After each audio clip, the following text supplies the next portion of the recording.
Bom dia, amigos. Bom dia, Rómulo. É muito bom estar aqui. E eu quero deixar assim bem claro para todos aqueles que ouvem que eu não tenho qualquer integração ideológica partidária. Eu sou um pesquisador independente e uma coisa que eu identifico que o povo não se apercebe é que quando um sistema, um regime começa a mexer na música, no humor e nos livros, toquem os alarmes, porque já está profundo o controle, já está profundo a ditadura, e isso está a acontecer aqui no Brasil. Eu não defendo qualquer espectro político, nem esquerda nem direita, procuro seguir as minhas próprias percepções. Mas você é antiglobalismo, né? Você é antiglobalismo financista. Sim, eu sou anti qualquer coisa que oprima as pessoas e Certo. que acarrete sofrimento, não é? Porque uma das grandes bases que este sistema impõe nas pessoas é a crença que não existe o suficiente para todos. E para isso é preciso toda a gente competir e entrar em conflito. E as corporações controlam a quantidade de comida que é produzida, morrem 5.000 crianças por dia. Esse sim é o grande vírus mundial, não é um vírus que mata uma pessoa e é notícia mundial. E isso sim é aquilo que deve ser combatido. E é isso, o meu trabalho essencialmente é baseado nisso, é nós tomarmos consciência de que realmente nós vivemos uma guerra aqui neste planeta, de que morrem cerca de 30.000 pessoas por dia de fome, 30.000, 5.000 crianças por dia de fome. E isso é o grande vírus da humanidade. Seria esse o grande movimento e investimento que teria de haver para o encontro de soluções. Isso é uma coisa básica, das primeiras coisas que tem que acabar. É acabar com a guerra e direcionar esse dinheiro para acabar com a fome. É uma coisa assim impressionante. Então, se a população brasileira está vendo o governo mexer na música, no humor e nos livros, e ainda não se tocou do que é que está acontecendo, então a situação é bem grave, não é? Porque o povo está muito mais adormecido do que parecia. Com uma ajudinha indispensável aí de quem deveria ser oposição, mas tudo bem. E em relação a esse posicionamento do Lula, né, que ele falou que não é porque não se gosta de uma pessoa que se vai colocar um impeachment nela, né? Eu procuro olhar assim as coisas em diversos ângulos, né? Porque lá está a tal coisa, eu não estou procurando defender ideologias nem partidos, então procuro olhar em diversos ângulos. E existe o ângulo que nós podemos olhar de o Lula simplesmente estar comprometido com o sistema de controle, ou seja, por medo, chantagem, seja por acordos, tratados, seja pelo que for, mas pode estar a haver um Lula que tem medo que o impeachment aconteça para que o Mourão tome posição e os militares tomem conta do Brasil definitivamente. Porque existe essa possibilidade. Quando um presidente coloca um humorista dando bananas aos jornalistas, o que está aí a acontecer não é tanto uma distração. A grande coisa que está a acontecer por parte do governo nessas ridicularizações, nessas bestialidades boçais que o governo expressa, é o desacreditar das instituições. Essencialmente é isso que está a haver, porque para acontecer uma concentração de poder, um sistema ditatorial, é preciso haver uma concentração de poder. E para que esse poder fique concentrado, é preciso desacreditar as instituições satélites, como por exemplo o STF. E então, para isso, é preciso criar situações boçais, que está chegando no extremo, ridículas, que desacreditem. E as pessoas estão realmente acreditando que as instituições não servem para nada. Eu, pessoalmente, não defendo o Estado. Para mim, o Estado é uma gangue que saqueia, escraviza o povo, mas eu procuro olhar o desenvolvimento da história e da própria sociedade humana em fases. Eu não posso desejar neste momento que o Estado acabe já, porque o nível de consciência das pessoas não saberia lidar com isso. Seria o caos. Mas será muito interessante nós conseguirmos desenvolver a nossa mentalidade como humanidade para um fim do Estado e encontrar sistemas de organização comunitárias, nacionais, que não precisem de um Estado, sejam bem mais criativas e sábias do que isso. Né? Mas neste momento, a fase onde nós estamos, nós precisamos desse Estado ainda, né? Para manter alguma estabilidade. Se o Estado desaparecer aqui no Brasil, será o caos. E o que eles querem é fazer desaparecer a maior parte do Estado através da descredibilização das instituições para poder concentrar o poder. E então surge essa lei antiterrorismo, que é algo que não é nacional, é mais uma ideia que não é nacional, assim como os chips, as privatizações, não é uma ideia que nasceu aqui dentro, é uma ideia internacional para controle total e absoluto das populações. É importante lembrar, Daniel, desculpa interromper, é importante lembrar que o autor do Patriot Act original pode ser o próximo presidente dos Estados Unidos, Joe Biden. E o que eles estão procurando é, essencialmente, é um controle tecnológico biométrico absoluto sobre a população, com uma polícia militarizada, onde chega a um nível onde nós já não distingamos mais o que é exército, o que é polícia. Hoje existem corporações que prestam serviços paramilitares, não é? No Médio Oriente, bilhares, maior parte dos militares que estão no Médio Oriente, hoje, e até em África, dos Estados Unidos, são empresas, são corporações paramilitares que são contratadas, como os Blackwater, por exemplo.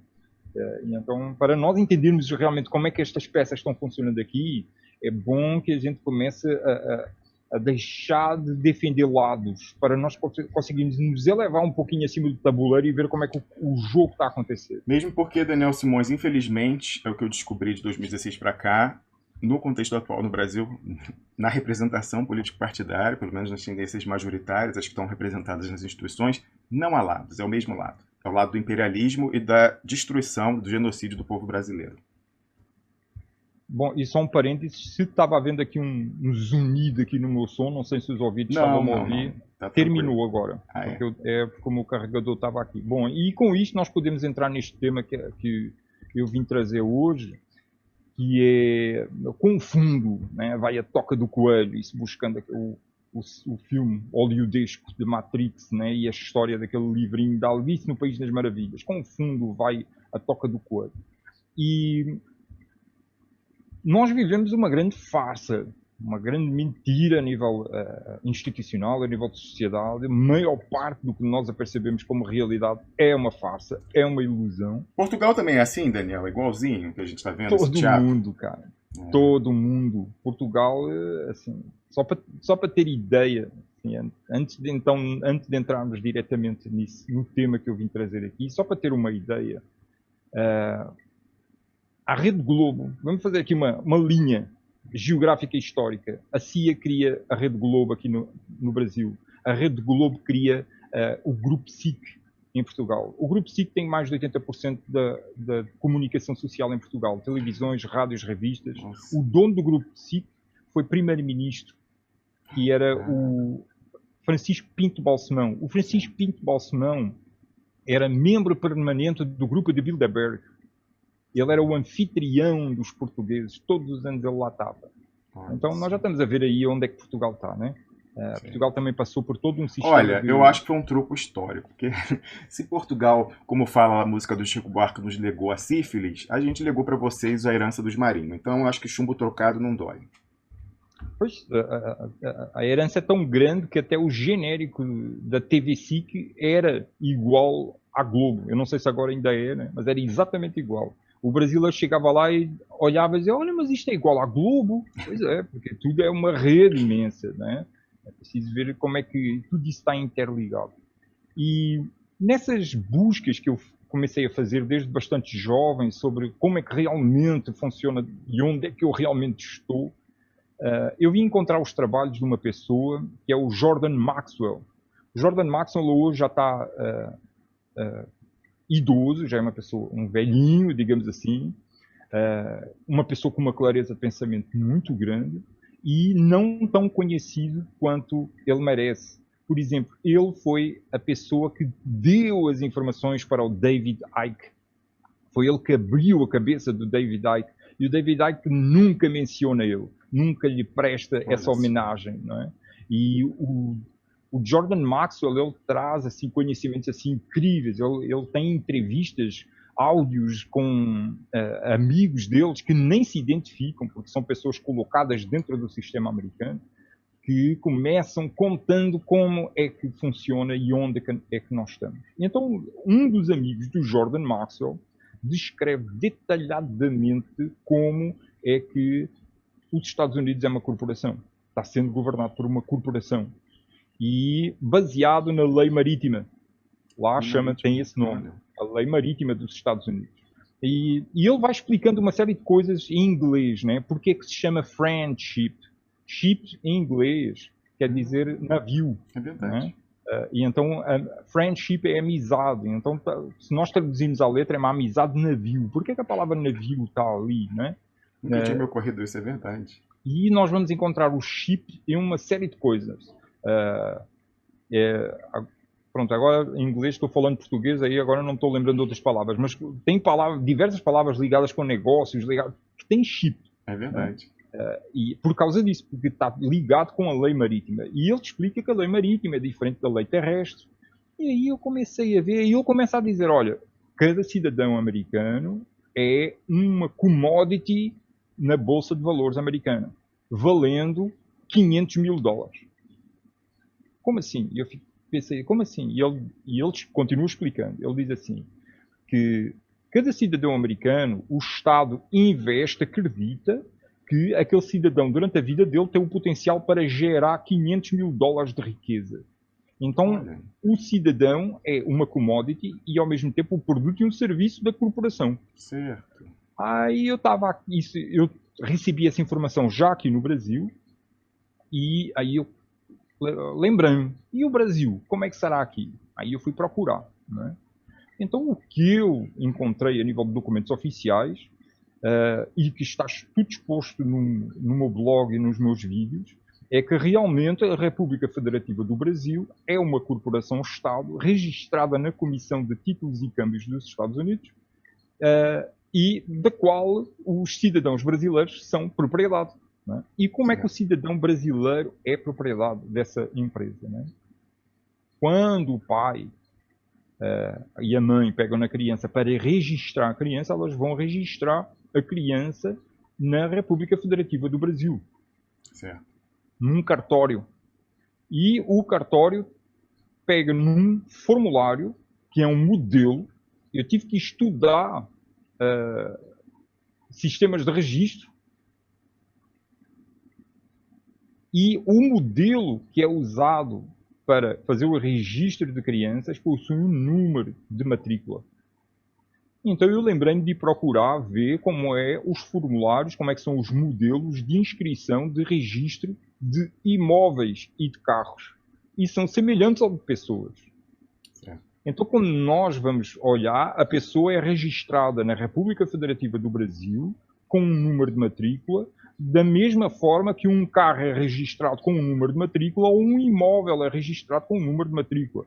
A pessoa passa a ser uma propriedade, uma commodity, um produto de serviço da República Federativa do Brasil e passa a ser reconhecida, autorizada a se movimentar dentro da sociedade brasileira, a funcionar dentro da sociedade brasileira. Certo. Da mesma maneira que um carro só pode se movimentar dentro da sociedade brasileira se estiver registrado na República Federativa do Brasil. Muito bem. Daniel, vou fazer uma meta-interrupção brevíssima, que é o seguinte. Eu estava te ouvindo com a máxima atenção, mas não estava olhando você. Por quê? Porque eu estava distribuindo o conteúdo do programa, né, para que a gente tenha aqui uma massa crítica para todas as dezenas e dezenas, o Bebeto tem centenas de grupos do WhatsApp em que o pessoal me coloca. Se quer me colocar em grupo de WhatsApp, pode colocar, não tem problema. Mas aquela coisa, então meu WhatsApp e nada é a mesma coisa. Se quer falar comigo, me procura no Telegram, porque o WhatsApp é só para esse negócio aí. E agora eu vou mandar por e-mail e lá no Telegram. Então, vai lá, Daniel, manda bala aí. Então, para nós termos um automóvel e podermos circular com o automóvel, pegar gasolina, viajar, estacionar o carro, precisamos que o carro esteja registrado na República Federativa do Brasil. A República Federativa do Brasil, essa corporação-Estado, dá a permissão, reconhece que esse carro existe e tem permissão para circular e funcionar. Sim. Da mesma maneira, um imóvel só registrado é que poderá ter direito de existir, de ser habitado, de ser alugado, de ser vendido. De outra maneira, o imóvel está ilegal. Um terreno, a mesma coisa. Certo. E, da mesma forma, uma pessoa. A pessoa tem que estar registrada na Corporação-Estado República Federativa do Brasil para poder funcionar dentro dos mecanismos que fazem a sociedade brasileira funcionar. E então, o que nós vemos é que a nação Brasil é governada por uma corporação. Daniel, isso tudo que você está falando, depois que você fala, parece óbvio. Mas o enquadramento que você está dando está mostrando que coisas que a gente está tão acostumado, porque literalmente desde que a gente nasce é assim, isso é assim, não foi sempre assim, né? Então, a gente tem que ver se é assim, é porque alguma coisa conformou dessa maneira. Essa surpresa foi o que eu senti quando comecei a receber essas informações, essas percepções, por parte do trabalho do Jordan Maxwell, onde eu comecei a ver, cara, eu já sabia disto, eu sei que isto funciona assim, só que nunca me foi dito, olha, isto funciona assim porque tu está funcionando dentro de uma corporação e precisa estar registrado, tu és um produto. Essa é a informação que muda a perspectiva, a percepção desta informação. É nós sabermos que somos uma propriedade de uma corporação que governa uma nação.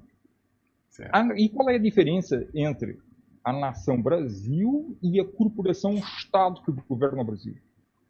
A nação Brasil são as pessoas, é a cultura, a língua, a cozinha, a culinária que faz parte da cultura, são as montanhas, os rios, é a natureza vegetal, animal, tudo isso é a nação Brasil. Tudo que está dentro das fronteiras do Brasil seja natural e humano, é a nação Brasil. Quem está dominando a nação Brasil? A República Federativa do Brasil. E é uma corporação-Estado. E quando eu comecei a pesquisar sobre isso, e todos estes documentos estão no meu blog, e eu faço sempre vídeos explicando, analisando os artigos que eu lanço, no meu blog estão documentos oficiais de prints e com todos os links direcionados para a Comissão de Títulos e Câmbios dos Estados Unidos, onde mostra que realmente a República Federativa do Brasil ela está registrada como um governo estrangeiro. O número de registro... eu não sei se você vai chegar tão longe, né? Eu tenho só uma observação sobre isso, mas antes, outra meta-interrupção chata que é aqui, ó, vou mandar agora por e-mail para a galera e tá indo lá no Instagram. Por favor, vá no Instagram e me siga. Lá é Romulus Maia, não é Duplo Expresso. Aquele Duplo Expresso ficou para a galera que foi embora no passado e deixaram lá parado, não quiseram passar para o projeto. Então, é Romulus Maia, você vai lá e me segue e compartilha o conteúdo. Mas eu ia falar o seguinte, Daniel, você falando sobre essa questão aí da gente pertencer a uma corporação-Estado, então algo que a gente considera uma nação ser em alguma medida privatizado, né, o controle de uma corporação, isso não é inédito na humanidade, né, sequer no Ocidente. Por quê? Se a gente for olhar aí a era dos descobrimentos, né, a modernidade, a gente tinha largas porções de território colonial que pertenciam não exatamente, se de direito, não de fato, às coroas europeias, mas sim às suas companhias das Índias, sejam orientais ou ocidentais. Então, você na Índia, né, a Companhia das Índias Orientais, elas só vão ser expropriadas, e na verdade isso foi por interesse, porque eles iam falir e tal, e aí passaram o mico para o Império Britânico, para o Estado, como sempre, né, como sempre, o lucro é privatizado, o prejuízo é socializado. Então, lá, acho que, salvo engano, é 1850, quando a Rainha Vitória, sagrada imperatriz do Raj, da Índia e tal, foi um golpe. Eu já vi isso aqui, tá falido, tá com uma coisa aí e tal, vai quebrar, tem que botar, tem uma tunga na viúva. Aí o pessoal foi e estatizou, e aí ela foi coroada imperatriz. Então, até ali era não só de fato, mas de direito, e acho que de fato continuou sendo, da Companhia das Índias Orientais à Índia. Mesma coisa a Indonésia, para os holandeses, né, etc. e tal. Então, você tinha essas companhias das Índias Orientais, você tinha mais uma vez a confusão entre público e privado, que, por exemplo, os soberanos eram grandes acionistas, cotistas dessas companhias das Índias, e havia uma confusão entre público e privado até na função, porque eles exploravam então os monopólios comerciais, as especiarias, etc. e tal, tal, mas eles tinham exércitos, né, que você podia considerar exército mercenário, que é privado, ou era um exército público, porque a autoridade do soberano se exercia, enfim, uma confusão, né, não sei nem se a gente precisa escolher. Mas então, grandes extensões territoriais serem controladas por corporações, eu não sei se teve antes, mas pelo menos desde a modernidade existe. E aí você vai querer me dizer, então, que não é muito diferente do que era o Raj da Índia, o antes, quando era, que era a Indonésia, dos holandeses, você vai dizer que não é muito diferente do que a República Federativa do Brasil, Daniel? Olha, eu acho que eu não vou nem dormir hoje. Sim, aí nós voltamos um pouquinho atrás e vemos que a República Federativa do Brasil ela foi instaurada pela maçonaria. Todas as repúblicas do mundo foram instauradas pela maçonaria. Tudo começou na Revolução Francesa. A maçonaria ela, aparece em 1717. É quando a maçonaria nasce. Apesar da maçonaria querer se apropriar da história de outros povos e de outras linhas tradicionais e querer dizer que vem lá dos tempos de Salomão, o que é uma grande mentira. A maçonaria ela aparece em 1717, na Inglaterra. E a partir daí começa a surgir... Na sua análise você despreza completamente, então, qualquer caráter místico, esotérico e tal. Para você, se é 1717, a era do racionalismo e tal, é mais uma questão de um clubinho para fazer conspiração? Você acha que é o Bilderberg do século XVIII? Exatamente. E a própria maçonaria, dentro dela, ela admite isso. Eu tenho documentos que eu mostro nos meus vídeos onde a própria maçonaria fala sobre isso. Certo. Só que existem uns maçons, digamos, de graus mais baixos, que são mais emotivos e querem realmente dar assim, uma dimensão maior à maçonaria, porque ainda estão com a versão popular dentro deles. Certo. E dizem que a maçonaria vem do tempo de Salomão, o que é uma mentira enorme. E então a maçonaria ela surge em 1717, dá origem a uma série de revoluções, à Revolução Francesa, à Guerra Civil Americana, aqui à independência aqui no Brasil. Mas coisas bacanas, Daniel. Então na origem não era tão ruim assim. Como é? Coisas bacanas, a Revolução Francesa, tudo bem, tem até uma coisa interessante, né? Você vê como a historiografia é determinante, né? A historiografia marxista, ela é dominante no ensino de história do Brasil, né? Você pode achar que é ruim falar isso, porque é algo que o Olavo de Carvalho faz, mas é verdade, né? A historiografia marxista é o mainstream do ensino de história nas escolas do Brasil. Na Europa não é assim. Então, por exemplo, se você estudar história no Brasil, quando você estuda a Revolução Francesa, por mais que a gente fale da fase do terror e tal, e depois do desdobramento, o diretório, né, e Napoleão, etc., mas você vê um sorrisinho no professor de história, quando ele fala da Revolução Francesa e tal, não sei o quê. Aqui não é assim, né? O saldo é bem mais... toda a complexidade é vista, e porque tem uma historiografia de direita, né, que nunca foi derrotada, por exemplo, na França, o país interessado, né? Então, você não é... os pontos supostamente negativos da Revolução Francesa recebem tanta ênfase quanto os pontos supostamente positivos, né? E se você for perguntar, né, na França, uma coisa que o pessoal acha o máximo, decapitaram o rei, a rainha e tal... Se você for perguntar na França, eu acho que é quase um consenso que aquilo foi uma barbaridade, assim, desnecessária. O pessoal revolucionário, não é isso aí e tal, não sei o quê, mas naquela questão já estava totalmente esvaziado o poder e tal, e a forma como foi de pegar o filho deles, que ia ser o Luís XVII, deixar o garoto morrer de fome numa torre com... coisas bárbaras, precisa disso, né? Eu acho que é mais humano você ser um bolchevique e metralhar a princesinha Anastácia do que você deixar a pessoa morrer de inanição, né, no inverno e tal. Mas enfim, né, são coisas. Aí o revolucionário fala, mas tudo vale a pena, tal. Eu já falei, eu sou socialista bunda mole igual os Dostoiévski. Socialismo, sim, necessário, socialismo é barbárie, mas ao preço de nenhuma criança chorar, nem o filho do burguês, nem o filho do proletário. Eu sei que é impossível, que é só em outro mundo, mas eu sou assim, eu sou coração mole, Daniel Simões. Então, nesse caso específico, né, vamos supor aí que a gente fique pensando que essas revoluções foram coisas bacanas. Então, a revolução, como é ensinado no Brasil, a Revolução Francesa é bacana, né, a independência do Brasil é bacana, você talvez com o português tenha alguma divergência, por exemplo. Tem algumas pessoas que acham péssimo, que foi assim, que se Portugal e o Brasil tivessem ficado unidos, ia ser maravilhoso. Só que o problema é que a força majoritária em Portugal naquele momento queria recolonizar o Brasil. Então a gente voltava à colônia ou era independência na prática, fora considerações estratégicas. Ou aí que você falou, Revolução Americana e tal. Bom, você pode dar sua opinião se você achou esses dobramentos na história bacanas ou não, mas supondo que sejam bacanas, né? Então a maçonaria teria influenciado positivamente a humanidade, pelo menos em algum momento. Eu queria lembrar que render homenagem a Maria Lúcia Montes, ela que era professora de Ciência Política e Antropologia da USP.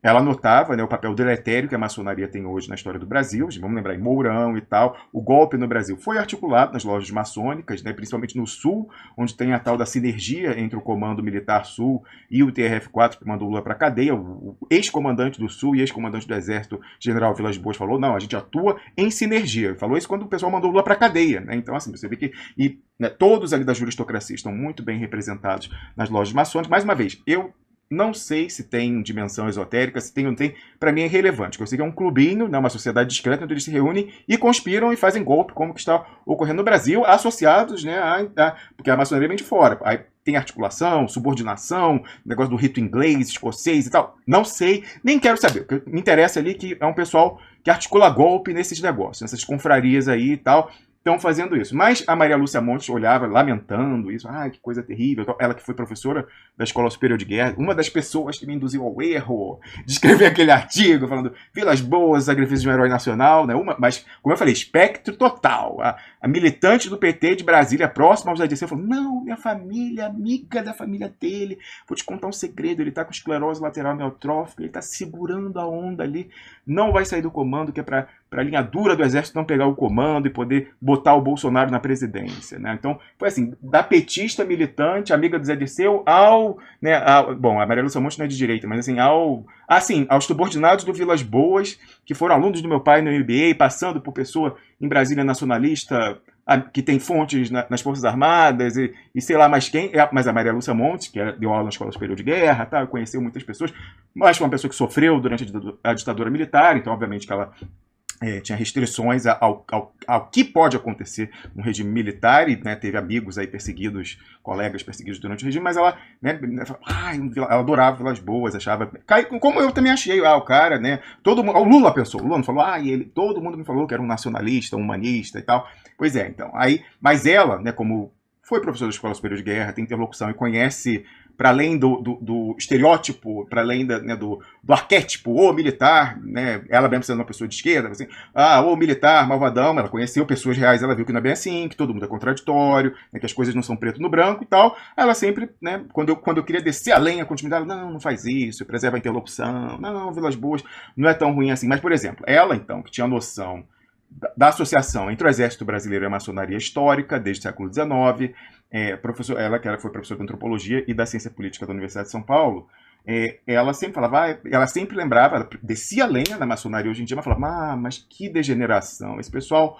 Eu, de memória, assim, eu não vou lembrar. Talvez o Piero, que foi orientando dela, vendo, possa falar alguma coisa. Mas no século XIX eles faziam as escolas para os escravos libertos, eles faziam confrarias para... Só coisa bacanérrima para as filhas, né, os primeiros a educar moças órfãs no Brasil, fazendo as escolas. Então, assim, coisas super, que você olha assim, pô, que bacana, progressismo naquela época, era a maçonaria. Então era um lugar para frentex, né, progressistas, a gente pode dizer, no século XIX, na visão dela. Era bacana e degenerou e hoje em dia virou reacionário, golpista, antinacional, antipovo.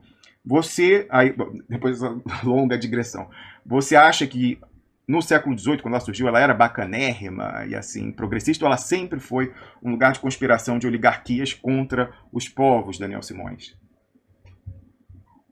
O que eu vejo é que existe uma dança de cadeiras na história, sempre.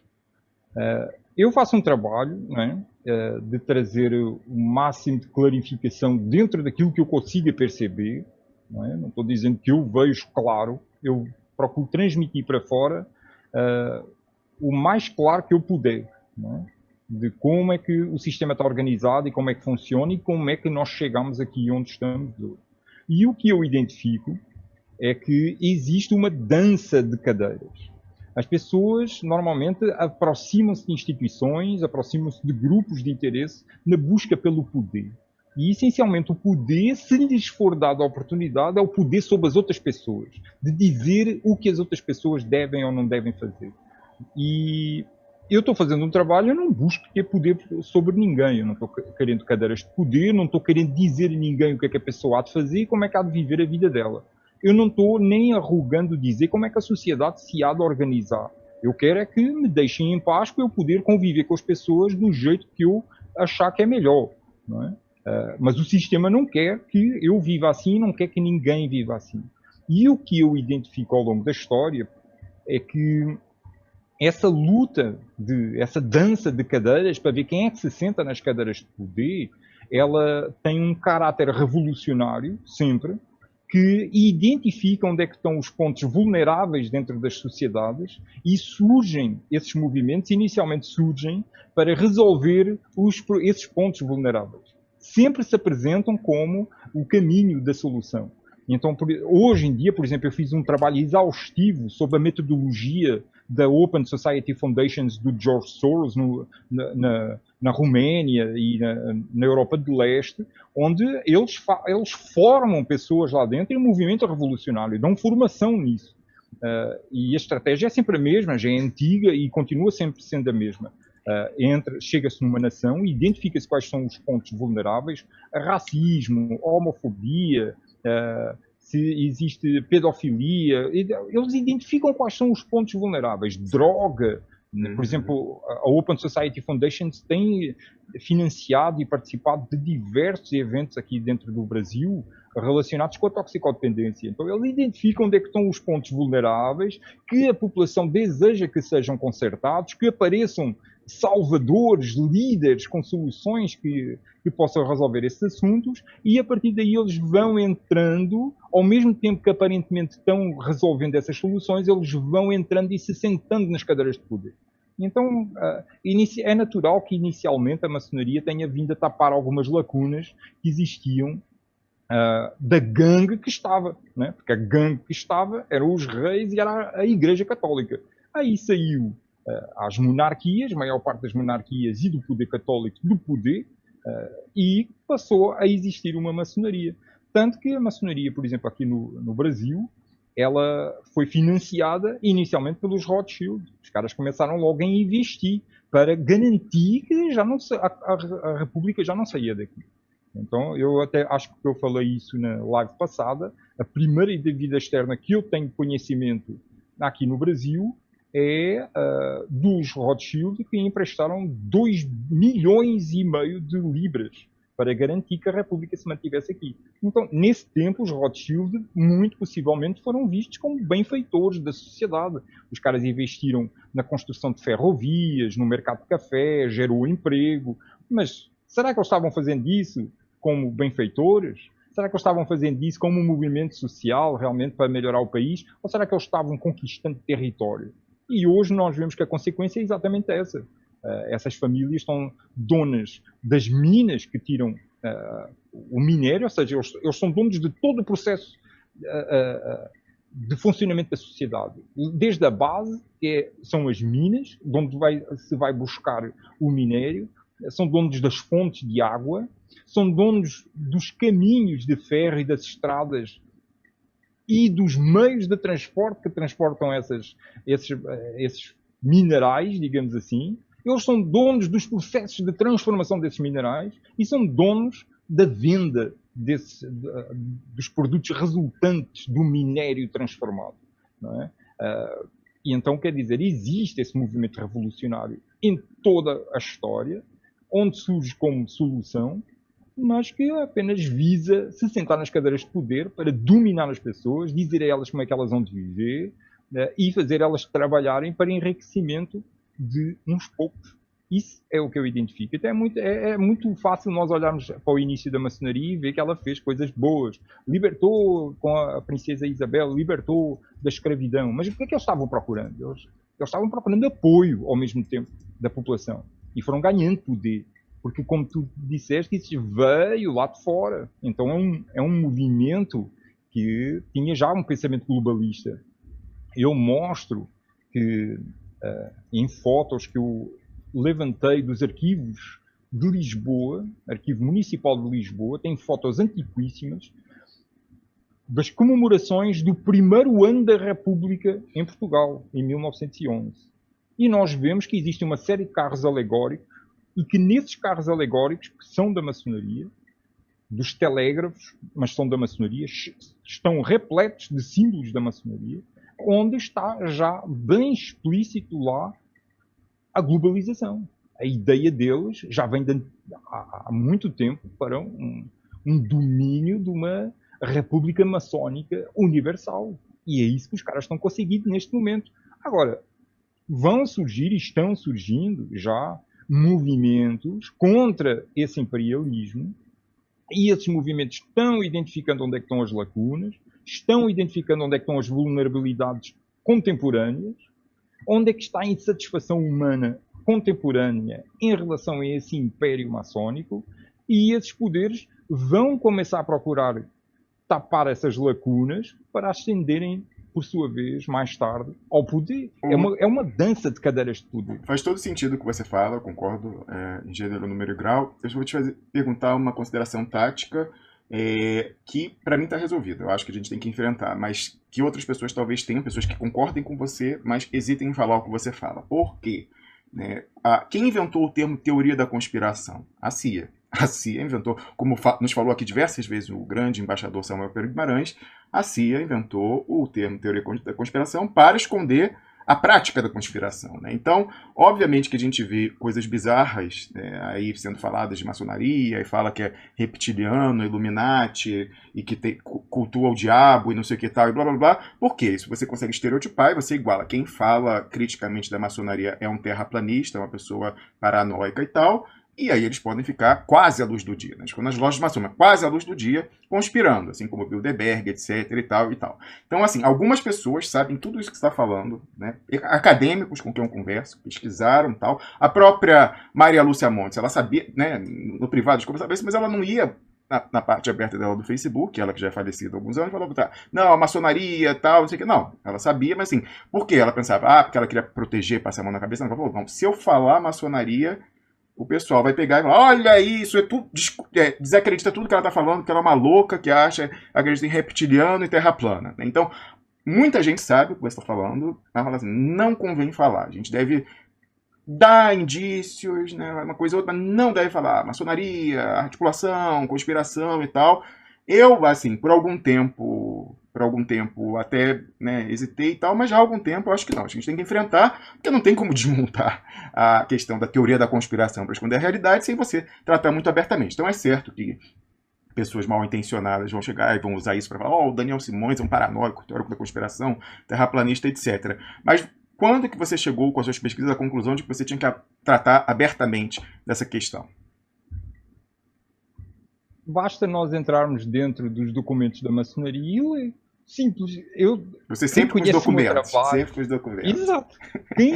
Quem conhece o meu trabalho sabe que eu não fico afirmando as coisas assim sem ter uma comprovação. Basta abrir, entrem dentro da playlist que eu tenho no meu canal, que são... Canal Daniel Simões, galera. Olha, para não esquecer depois, enquanto a gente vai conversando, eu vou logar com o meu outro navegador aqui, vou colocar em canais parceiros para facilitar. Inclusive, eu vou lá no meu Twitter, onde eu divulguei a vaquinha sua, porque você seguiu a minha sugestão de fazer uma vaquinha. Já falei que tem que seguir outra sugestão e criar, não sei se já criou, o Patreon, porque eu fiquei muito frustrado. O trabalho do Daniel Simões, como você está vendo, é sensacional. Se você for ver a playlist que ele recomendou, você vai ver que é sensacional. E ele quer se dedicar exclusivamente a isso, mas ele precisa comer, né? Então, assim, ele quer conseguir uma renda, e a gente sabe a dificuldade enorme disso, porque não há essa cultura do mecenato, nem do rico, né? O rico só faz mecenato quando tem desconto em imposto de renda, né? Mas, infelizmente, nem a classe trabalhadora e tal, classe média e tal, o pessoal não tem essa cultura que, goste você ou não dos americanos, né? A gente tem todas as restrições nos Estados Unidos, mas lá tem essa cultura do mecenato, é muito desenvolvida. Dos ricos, não. Os ricos lá também é isenção fiscal, mas a classe média e tal, o pessoal dá aquela coisa, $5 e tal, e consegue fazer fundos, né? Você sabe que em pesquisa acadêmica, Daniel, em campos assim de doenças raras, né, para onde não tem muito financiamento, porque o financiamento público, obviamente, vai para as doenças que acometem a maior parte da população, os maiores financiadores de pesquisa acadêmica, então assim, bolsas de doutorado e tal, na área de doenças raras, são as associações de pacientes, né, que não são ricos. Então eles estão assim, todo mundo, eu dou 5, eu dou 5, são os maiores financiadores de pesquisa. Na Europa, eu acho que também não tem a cultura dos Estados Unidos, mas nos Estados Unidos, os maiores, então, assim, a Associação dos Pacientes com Doença de Crohn e tal, são os que bancam os congressos, as conferências, as pesquisas e tal. Então, lá é desenvolvido, a gente tem todas as restrições nos Estados Unidos, mas eles fazem mecenato até por interesse próprio. Então, você que está nos vendo, seu interesse, ouviu o que o Daniel Simões fala. Mas na hora de pegar e coçar no bolso, não temos o hábito, digamos assim. Mas então o Daniel Simões quer fazer isso. Eu sei da dificuldade, né? Demorou um ano para a gente conseguir doações de pessoas que nos assistem para cobrir. Opa, Daniel Simões caiu? Depois ele volta. Demorou um ano, eu tirando do meu bolso para manter esse espaço aqui, porque também não era tanto dinheiro assim, mas demorou um ano para a gente conseguir que as pessoas dessem cada um aí o seu 1, 2, 3, 4, 5, e pelo menos eu não ter que tirar do meu bolso para manter esse espaço. Já dou o meu tempo, já dou minha saúde e tal, pelo menos não ter que tirar dinheiro do meu bolso para manter. Aí você fala, porque é uma fortuna, né? Certamente você gasta $50 mil por mês para manter o Duplo Expresso. Não, são $500, não é 50 mil, é 500. Pra um ano, você vê a audiência que a gente tem, o número de inscritos no canal, demorou um ano. Aí você fala, pô, estamos aí com quase 42 mil assinantes no canal. Você sabe quantos desses são membros? O que é membro? É pagar, acho que é R$7 por mês. Né? R$7. De 42 mil, a gente tem acho que 200. É essa a ordem de grandeza no Brasil, do mecenato. Né? R$7. De 42 mil, 200. Né? Menos de 1%. Né? 40 mil, 4.400, 0,5%. É isso. É 0,5%. É o que você pode ver de mecenato. Então, felizmente, né, isso é o pessoal lá no Vaquinha, no Patreon e como membro do canal e tal, consegue cobrir, junta os $500 para eu não ter que tirar mais do meu bolso. Mas é isso. E, obviamente, você está crescendo muito seu canal, mas você ainda não tem a quantidade de inscritos e tal que nós temos aqui no Duplo Expresso. Então, para você, é mais difícil ainda chegar. Aí você estava num esquema que o pessoal estava apoiando o seu trabalho, doando na sua conta corrente. Eu falei, não, você tem que facilitar, Daniel, porque tem gente que vai querer usar o PayPal e tal, então você tem que criar um Vaquinha, um Apoia-se e tal. Aí você criou. Aí eu todo feliz, né, falei assim, não, eu tenho que liderar pelo exemplo. Eu falei, vou fazer a minha doação para o Daniel Simões. Aí, quem disse que eu consegui? O site que ele escolheu, acho que era o Vaquinha, que foi o que eu recomendei, não aceita a doação de pessoa fora do Brasil. Tem que botar a unidade da federação que você mora, um telefone do Brasil. Então eu falei, Daniel Simões, tudo bem. Parabéns por ter aceito a minha dica para além da conta, o pessoal poder fazer doação na vaquinha. Mas, por favor, crie um de fora, pode ser o Patreon, que é o que eu uso aqui, porque a diáspora brasileira é importante, né? Tem muita gente que nos vê fora do Brasil, que vê você certamente, e esse pessoal também quer apoiar para você poder ficar se dedicando integralmente às pesquisas sensacionais que você faz. Então, eu vou pesquisar aqui, não sei, você vai me responder agora se você já seguiu a minha segunda dica de fazer o Patreon, se você escolheu outro, mas o que eu sei é que eu vou colocar na descrição do programa, depois quando terminar aqui você vai lá em duploexpresso.com, em Daniel Simões vai estar o hiperlink para você ir para a vaquinha dele, e possivelmente o Patreon, se ele já fez o que eu pedi, mas a gente tem que apoiar, gente. Assim, eu sei que a gente não tem essa cultura e tal, mas, por exemplo, eu não estou pedindo para mim. Hoje em dia, como eu falei, quem faz, então, aí os 200, o 0,5% de 42 mil, já cobre, né? E, assim, para fazer uma diferença material na minha vida, teria que ser tanto mais que isso, já quão cara é a vida na Suíça, que, assim, nem peço para mim. Agradeço muito, imensamente, a quem apoia, né? Acho importante que, até simbolicamente, eu não ter que tirar do meu bolso para manter. Já basta, né? Já basta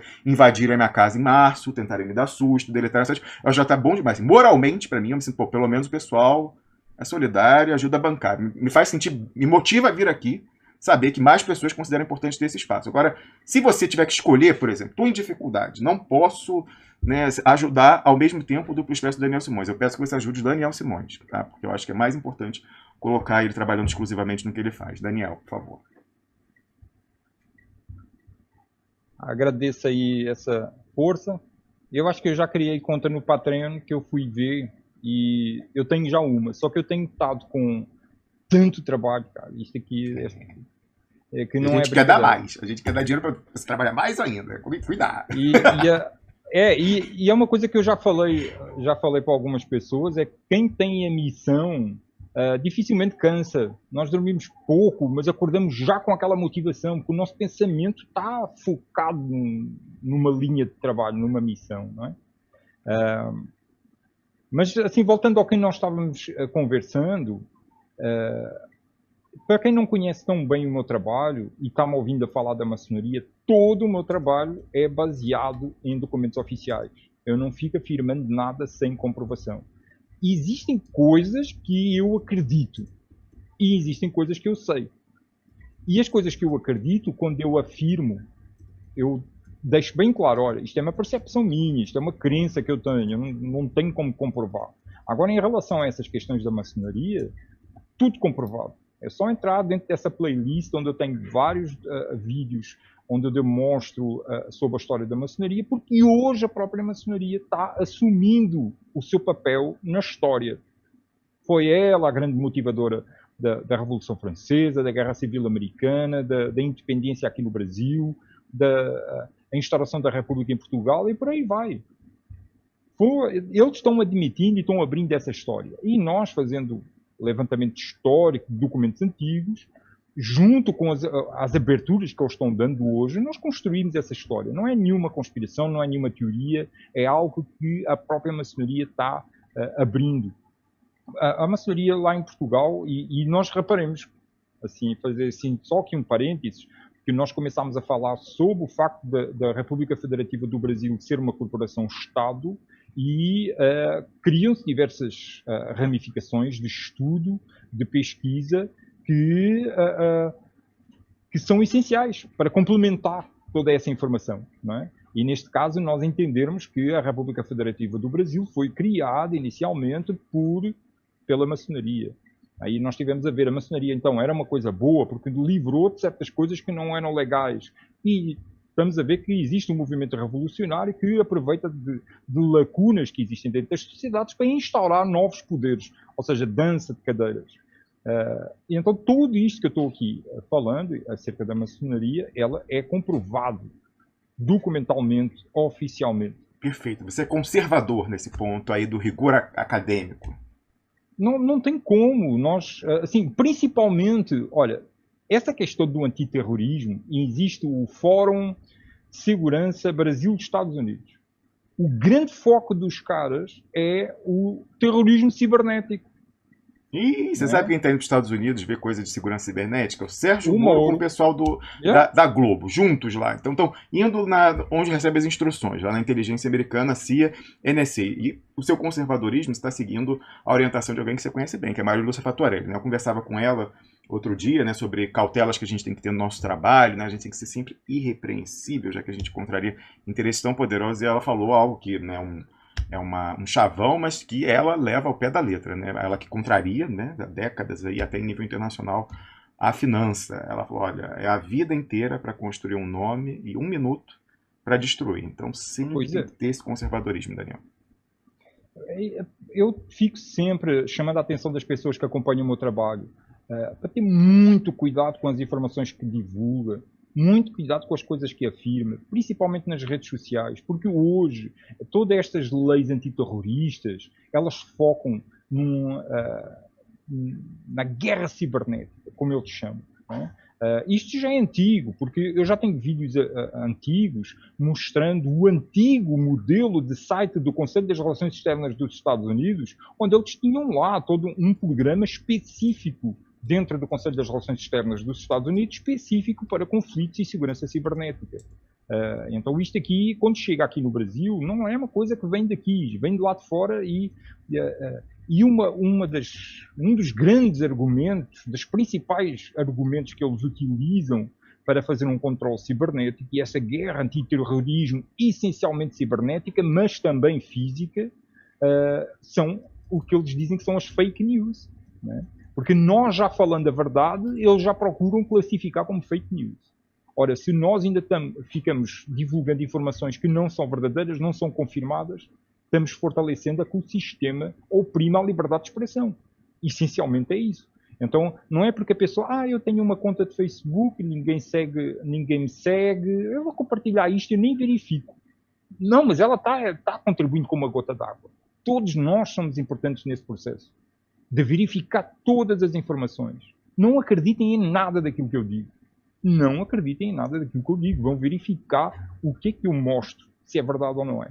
Ô Daniel, só uma interrupção aqui para complementar aquilo que eu falava, de que a maçonaria, e você comentou também que a maçonaria fez coisas legais no Brasil e até internacionalmente. Olha, o Piero Leiner está nos assistindo, né? Ele que é o... Eu falei outro dia, ele ficou constrangido com os elogios que eu fiz, mas ele é o legado, é o aluno legado de Maria Lúcia Montes, a grande Maria Lúcia Montes. Então, ele falou o seguinte, ele me ajudou aqui a lembrar, ele falou, eu acho que tinha, né, no século XIX e começo do século XX, essa associação entre maçonaria e o positivismo, que se retroalimentou entre militares que basicamente iam contra o establishment do império, então era progressista naquele momento. Era uma geração intelectualista, kantiana, evolucionista, que tinha, entre outros, Benjamin Constant. Chegaram a dizer, naquela época, militares para a paz. Era militares para a paz. Rondon, grande, né, Marechal Rondon, Euclides e toda a geração de jovens oficiais da Praça Vermelha eram dessa onda, né? Mas eles eram outsiders naquele momento, eles não estavam no bloco do poder, né? Eles eram... até conseguiram chegar. E aí o que aconteceu depois é que foi o problema. Eles eram, naquele momento histórico, outsiders. Nada a ver com a maçonaria de hoje, com o exército brasileiro de hoje, e nem muito menos com o judiciário de hoje, né? Todos, há muito tempo, né, desde que eles derrubaram o Império, no núcleo do poder, e com toda a sucata da ditadura represada, né, as viúvas da linha dura. Daniel Simões. Inicialmente, e nós conseguimos identificar isso muito bem em algumas obras portuguesas, como dessa de Queiroz, é assim, algo padrão. Os jovens universitários em Portugal, todos estavam entrando para a maçonaria. Era aquele movimento contra a Igreja Católica, contra a monarquia, contra essa repressão que já vinha há séculos, não é? E então os universitários estavam juntos, tanto que existia um movimento satânico em Portugal. Mas era satânico porquê? Para ir contra a Igreja Católica. Não é que os caras fossem... Não, era aquela coisa de dar o choque cultural. Pois é, olha só, vou dar um outro exemplo de alguma coisa que hoje em dia as pessoas consideram bárbaras, na Revolução Francesa, que não se fala muito no Brasil, né? Então a coisa de deixar o Luís... é 16? Não, 16 é o pai. Luís XVII... morrer de inanição no frio numa torre, gente, desculpa. Você pode falar, ai, o cara, porque tem sangue bourbon, ele é o demônio na terra. Eu sou bunda mole, pra mim nenhuma criança merece o que aconteceu com o Luís XVII e, pra mim, nem o que aconteceu com a princesinha Anastácia. Você é um bunda mole, anti-revolucionário. Tudo bem, não vou entrar nesse mérito agora. Mas, por exemplo, uma coisa bárbara que foi feita na Revolução. Eles entraram nas igrejas católicas e você falou, pô, é o máximo, porque realmente o clero era o fundamento do antigo regime. Quebraram tudo, patrimônios da humanidade, violaram as tumbas dos reis da França, coisas medievais, assim, de valor inestimável. Vários tesouros históricos foram perdidos na Revolução Francesa, porque o pessoal entrou e quebrou tudo, roubou e tal, não sei o quê. Então, assim, né, há essas contradições no saldo para a história, Daniel Simões. Porque a ignorância humana sempre existiu em movimento popular, principalmente com muita emoção, muitas vezes não dá certo e exprime-se em violência. E claro que existe uma transformação constante desses movimentos. Hoje a maçonaria não tem nada a ver, hoje ela é muito neoliberal, tem muito de capitalismo, muito de americano e desse conservadorismo mais americano e inglês. E então é esse tipo de sociedade que procura ser dominante em todo o mundo. Hoje nós andamos pelo mundo, viajamos e as cidades estão ficando todas iguais. Não existe. Hoje batemos uma foto de uma avenida e nós não conseguimos identificar em que país é que estamos. Não é? Porque está ficando tudo igual. O modelo e essencialmente a globalização está querendo fazer isso. Uma unificação cultural. Não respeita a percepção da realidade regional, comunitária, nacional dos povos e simplesmente quer assim, planar tudo, né? Ficar tudo no mesmo nível, tudo funcionando igual, tudo do mesmo jeito. Então, para ver se nós conseguimos, porque já estamos com 1h35, né, com 1h30 de live, né, e eu tenho aqui aberto o meu blog para me servir de orientação e eu ainda só consegui andar eu vou explicar isso. Eu vou explicar. Ontem eu tratei um pouco disso, vou explicar de novo. Todo mundo bem organizado, como é o Daniel Simões, como é o Flávio Amaral que veio ontem, todo mundo, obviamente, quando vai fazer uma apresentação, ela vai com roteiro. Só que aqui, e tem que vir mesmo, tem que vir com roteiro. Tem que ter Só que a questão é que aqui eu sempre saio do roteiro, por quê? Não só porque eu acho mais legal, né, assim, mas porque eu já expliquei aqui, a gente tá uma confusão hoje em dia entre meio e mensagem. Então, assim, né, o Duplo Expresso é o veículo que congrega essas pessoas que dão esse aporte, mas mais ou menos é uma confusão entre a minha análise política com os inputs que eu recebo do programa. Então, talvez as pessoas não saibam disso, mas, por exemplo, o lugar onde eu mais converso com o Piero Leiner é no programa.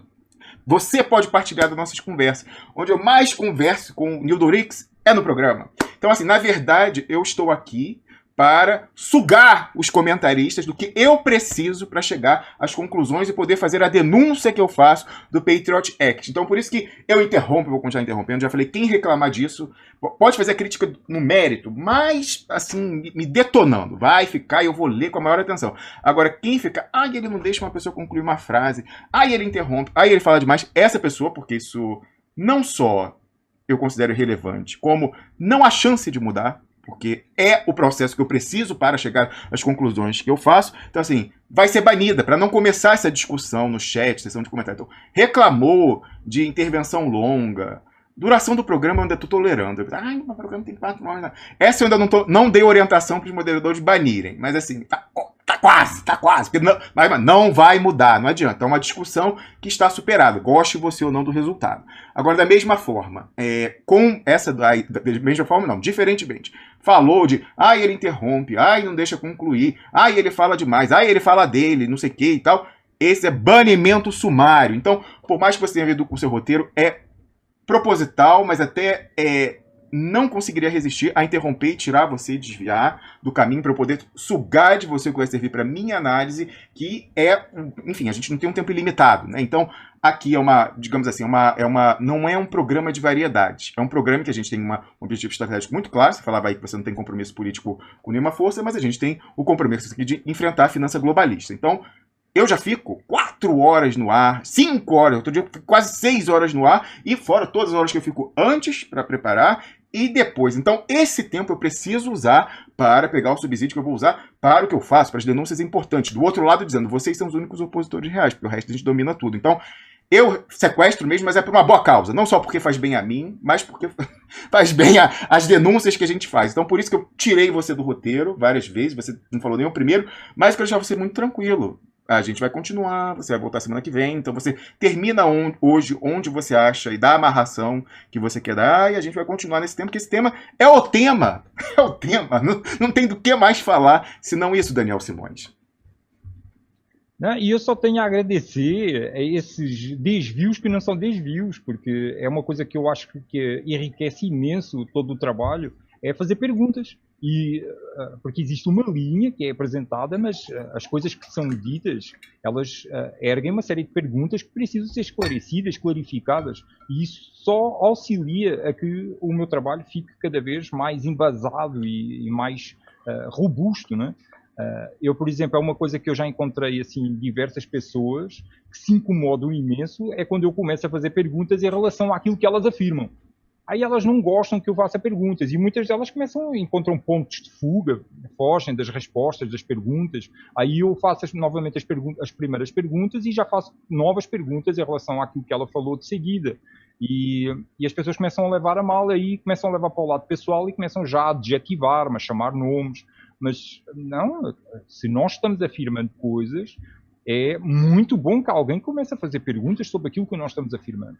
Porque toda esta revisão que nós estamos aqui fazendo é super importante, porque se a República Federativa do Brasil é uma corporação-Estado, ela foi criada em 1822, ainda não como corporação, mas nós precisamos entender todas as ramificações que fazem com que nós cheguemos hoje neste momento histórico onde vivemos debaixo de uma corporação.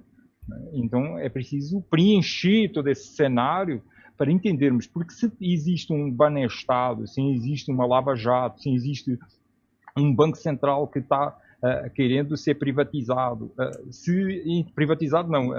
ganhar independência, se existe uma reforma da Previdência aqui no Brasil, se existe toda uma onda de privatizações, é porque nós estamos dentro de um contexto histórico. Claro. E isto está interligado.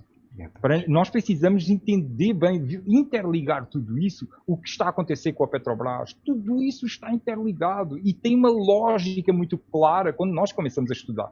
Ora, não é alguém que chega e diz assim, olha, isto é assim, blá, blá, blá, faz uma linha que vai demonstrar tudo. Não, é preciso muita ramificação. Então, isto. Isso vai enriquecendo. Nós vamos ampliando a nossa esfera de percepção sobre tudo isso. Porque só vamos conseguir sair daqui desta situação quanto mais nós entendermos dela. Total acordo. Muito bem. Então, se você quiser caminhar aí para a amarração, eu queria até dizer que a gente tem uma folguinha. Por quê? Porque eu conversei aqui com a professora Angélica Lovato, que estaria entrando daqui a 20 minutos, Mas ela precisa sair, a conversa que alongou, eu já expliquei. Gente, não sejam mais realistas que os reis. Os comentaristas entendem. O Daniel Simões era para ter entrado ontem. E eu me desculpei. Eu fico sem graça. Eu fiquei, olha, ai, Daniel Simões, me desculpa, por favor. Mas eu não sabia. Como é que eu sabia que o Requião ia gravar uma live de noite falando que roubaram os documentos dele do Banestado? Como é que eu ia... Qual foi a outra de ontem que eu tive que entrar e falar? Alguma outra coisa assim também. Como que eu ia saber que eu ia conseguir falar com o Glauber Braga e ele, né, podia falar que ele ia no evento lá do Heleno e do Vitor Hugo. Então, assim, aqui, quando eu falo pra pessoa, eu falo assim, olha, você vai entrar umas 10 horas, umas 9 horas, assim, e às vezes eu tenho que virar pro comentário, pelo amor de Deus, você tá esperando, mas não dá. Por exemplo, a Angélica agora, eu não sabia, mas a agenda dela, ela ia falar daqui da questão da reforma da Previdência do Dória, né, ela que estava lá e viu tudo aquilo de perto, né, e viu capitulações da suposta esquerda, né, com ela contra o lado e tal, e ela ia relatar isso aqui, mas ela está indo para uma reunião na Assembleia Legislativa, que vai ser agora, então ela não poderia ficar depois. Eu pedi para ela, falei, Angélica, ela precisa andar depois, eu falei, mas tem essa reunião e tal. Então eu já combinei com ela aqui, eu perguntei se ela pode vir amanhã, deixa eu ver, que nem aconteceu com o Daniel, né? O Daniel podia ele vir. Ela falou que amanhã ela não consegue, infelizmente. Bom, a gente vê aí, Angélica, a gente combina, mas porque eu falei para ela, eu preciso fazer o comentário sobre aquilo que dá o subtítulo ao programa. Então, tanto a questão do Heleno e Vitor Hugo ontem, como também, né, a perspectiva dos documentos na Suíça que a gente queria muito que o presidente Lula pegasse para libertar a ele, a família dele, ao Brasil e a quase todos os países da América Latina. Né? Então, preciso da atualização, como eu falei, tem uma notícia maravilhosa sobre isso e uma notícia péssima. Então, já vou falar quando a gente concluir a conversa com o Daniel Simões e, na sequência, por último, vem o Mário Maestro conversar com a gente aí sobre a questão dele com Flávio Dino. Mas, Daniel Simões, por favor. Bom, e como nós não tivemos muita oportunidade de falar, eu também não vou poder ficar muito tempo, porque eu tenho também alguns assuntos... Você não podia vir hoje, eu que insisti, eu falei, olha só, aí falou, eu tenho compromisso já, aí eu falei, não, mas só dá para ser, tá, e você gentilmente aí apertou na sua agenda para você poder entrar, e eu agradeço imensamente a sua compreensão, mas como eu falei, não sejam mais realistas que os reis, os comentaristas entendem que aqui fica sujeito à pauta que acontece na véspera e que só a gente vai falar. Quem mais vai falar de documento na Suíça e reunião do Heleno? É aqui, então tem que encaixar, minha gente. Daniel. Pois é, e nós temos uma vida, né, para viver e para levar e resolver as nossas coisas, e estamos fazendo o nosso melhor para poder trazer o máximo de clarificação possível. Então, eu vou deixar aqui uma ponta para a gente poder pegar depois. E essa ponta é que o registro da República Federativa do Brasil como corporação-Estado na Comissão de Títulos e Câmbios dos Estados Unidos, a SEC, está diretamente ligado com a privatização da Petrobras, o desmonte da Petrobras, e está diretamente ligado com a emissão de títulos de dívida que foram lançados desde 2002 até hoje, até o ano passado. E o valor total desses títulos de dívida já vai em mais de 260 bilhões de reais, com juros que chegam a 10% e que vão até 2050. Então, todo esse registro da corporação-Estado na SEC dos Estados Unidos, ela está diretamente ligado com a Petrobras, está diretamente ligado com todo o sistema de privatização que está acontecendo aqui no Brasil e está diretamente ligado com todo esse sistema de geração de dívida, contas do Estado que justificam esta independência do Banco Central e a reforma da Previdência, porque está tudo ligado, está tudo interligado. Então eu vou deixar essa ponta solta para nós depois podermos olhar com mais atenção para isso no outro programa. Você sabe, Daniel, só para concluir a conversa, a gente conversava aí do risco, né, de falar certas coisas que foram estigmatizadas como teoria da conspiração. Uma pessoa me falava assim, olha, quando você às vezes fala, olha, gente, está tudo ligado, isso é um chavão de teoria da conspiração, você fala, quem fala que está tudo ligado é pintado imediatamente como paranoico teórico da conspiração. O que eu posso fazer, o que o Daniel Simões pode fazer, o que a Maria Lúcia Fatorelli pode fazer, se é a verdade. Não tem o que podemos fazer, infelizmente, né, Daniel Simões? Agradeço imensamente a sua presença aqui hoje, de uma forma muito diferente a quem nos assiste, mais do que a mim, ter apertado a sua agenda. Você não podia vir hoje, mas veio, e a gente aguarda a sua volta Deve ser na quarta-feira que vem, que era o dia que a gente tinha combinado. Grato eu e muita luz para todos. Fiquem todos bem. Pensamento positivo, que existem soluções. Isso aí, nem que seja no longo prazo. Amém. Conversamos aqui com o Daniel Simões, ele que é português, radicado no Brasil, um pesquisador autodidata que faz um trabalho de um rigor documental, né, historiográfico, de deixar muito, muito, muito professor, doutor, pós-doutor no chinelo. Né? Como ele falou, o que ele tem, ele que não tem a credencial, né, para dar carteirada acadêmica, sou professor, pós, não sei o que tal, ele tem o nome dele, né? Então ele falou, bom, eu tenho que fazer um trabalho bom, porque senão a galera vai chegar e vai falar, isso aí é o reptiliano e tal, não sei o que, então. Ainda bem, né, que quem está do lado da trincheira e faz um trabalho que faz, né, se resguarda